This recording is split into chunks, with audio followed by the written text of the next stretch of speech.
ସାହାଯ୍ୟର ମୂଲ୍ୟ।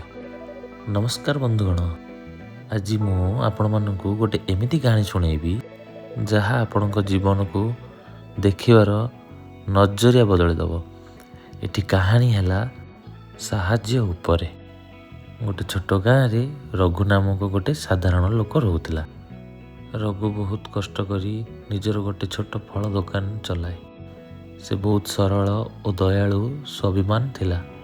ଦିନେ ଗୋଟେ ବୁଢ଼ା ଲୋକ ବହୁତ ଭୋକରେ ରଘୁ ଦୋକାନ ସାମ୍ନାରେ ଆସି ବସିଲା। ରଘୁ ଦେଖିଲା କି ସେ ବୁଢ଼ା ଲୋକଟି ବହୁତ ଦୁର୍ବଳ ଓ ଭୋକିଲା। ରଘୁ ପାଖରେ ଥିବା ସବୁଠୁ ଭଲ ଫଳ ଗୁଡ଼ା ନେଇ ସେ ବୁଢ଼ା ଲୋକକୁ ଖାଇବା ପାଇଁ ଦେଲା। ଏବଂ ରଘୁ ବୁଢ଼ା ଲୋକଟିଠୁ କିଛି ମଧ୍ୟ ଆଶା ହିଁ ରଖିନଥିଲା। କିଛି ଦିନ ପରେ ଗାଁରେ ଗୋଟେ ଭୟଙ୍କର ବନ୍ୟା ଆସିଲା। ରଘୁ ଘର ଓ ଦୋକାନ ସବୁ ହୋଇଗଲା।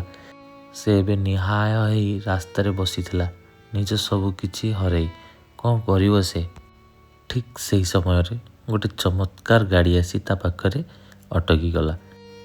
ଗାଡ଼ି ଭିତରୁ ଗୋଟେ ଧନୀ ବୟସ୍କ ଲୋକ ବାହାରିଲେ।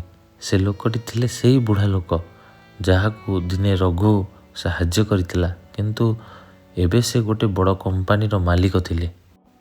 ସେ ରଘୁକୁ ଚିହ୍ନି ପାରିଲେ ଓ କହିଲେ, ସେଦିନ ତୁମେ ମୋ ପେଟ ଭରିଥିଲ, ଆଜି ମୁଁ ତୁମ ଜୀବନକୁ ପୁଣି ଥରେ ଗଢ଼ିବାକୁ ସାହାଯ୍ୟ କରିବି। ସେ ରଘୁକୁ ଗୋଟେ ନୂଆ ଦୋକାନ ଓ ରହିବା ପାଇଁ ଘର କରିଦେଲେ। ରଘୁ ନିଜ ଦୟାଳୁର ଫଳ ପାଇଲା। ଏହି କାହାଣୀରୁ ଆମକୁ ଏହି ଶିକ୍ଷା ମିଳେ କି କର ଭଲା ତ ହୋ ଭଲା। ଆମର ପ୍ରତ୍ୟେକ ଭଲ କାମ ଦିନେ ନା ଦିନେ ଆମ ପାଖକୁ ନିଶ୍ଚୟ ଫେରିଆସେ।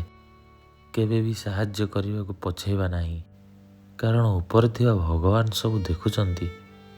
ଯଦି ଏ ନୀତି ଶିକ୍ଷା ଆପଣଙ୍କୁ ଭଲ ଲାଗିଲା ତେବେ ନିଶ୍ଚିତ ସବସ୍କ୍ରାଇବ୍ କରନ୍ତୁ।